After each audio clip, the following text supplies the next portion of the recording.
T V channel کی رسائی ہے 5 لاکھ 10 لاکھ ویورز ہوں گے چینل اس کے شو کے, ٹیکسٹ بک جو تو ٹیکسٹ کروڑوں بک ہوتا کے ہے. 15 کروڑ میرے ملک کے یوتھ کے پاس جا رہا ہے, اور ٹی وی چینل میں مجھے میری مرضی چلتی میں دیکھوں نہ دیکھوں, وہ ان کو زبردستی پڑھنا ہی پڑنا ہے. اچھا پبلک پرائیویٹ دونوں میں یہی دونوں میں سر. انگلش کا میں آپ کو ایک ابھی ٹیکسٹ پڑھ کے سنا رہا ہوں.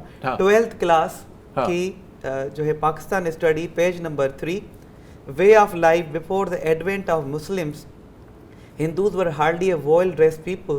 They used to cover their bodies with 1 or 2 sheets.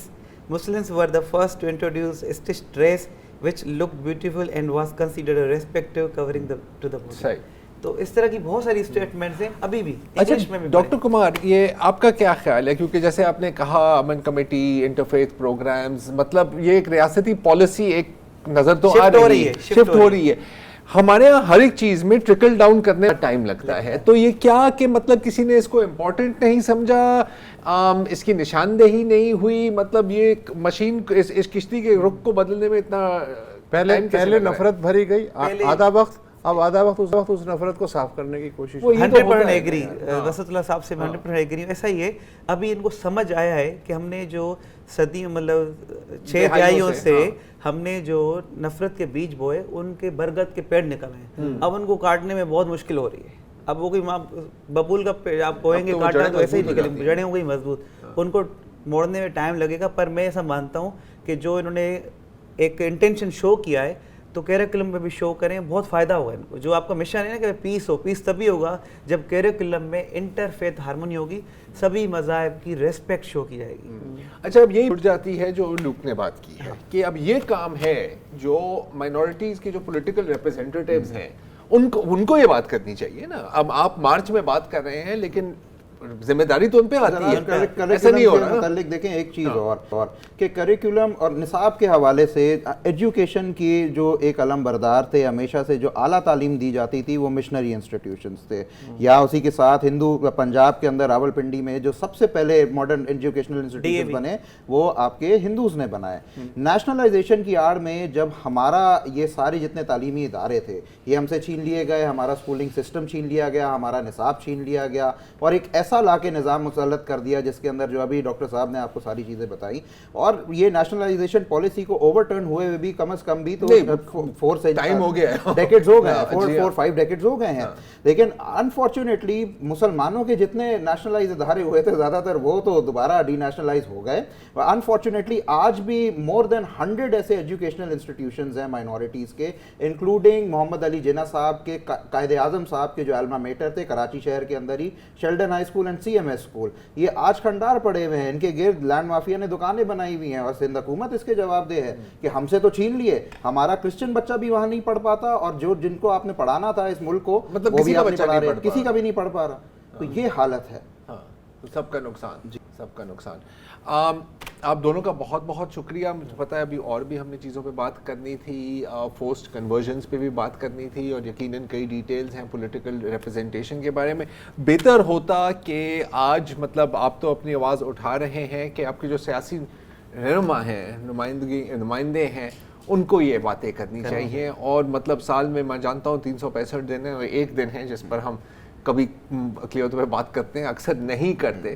لیکن I think this was the day جب ایک پولیٹیکل لیول پر بھی اس ایجنڈے اور ان مطالبات کو قوم کے سامنے پیش کرنا چاہیے تھا. Maybe next year. آخری چیز میں بالکل یہ کہوں گا کہ minority rights are human rights. ہم کسی سے خیرات نہیں مانگ رہے, ہم اپنا حق مانگ رہے ہیں. اس سال کا ہمارا سلوگن ہے. بہت بہت شکریہ لوک, بہت بہت شکریہ ڈاکٹر صاحب, اور آج کے لیے اتنا ہی. جی اجازت دیجیے, خدا حافظ.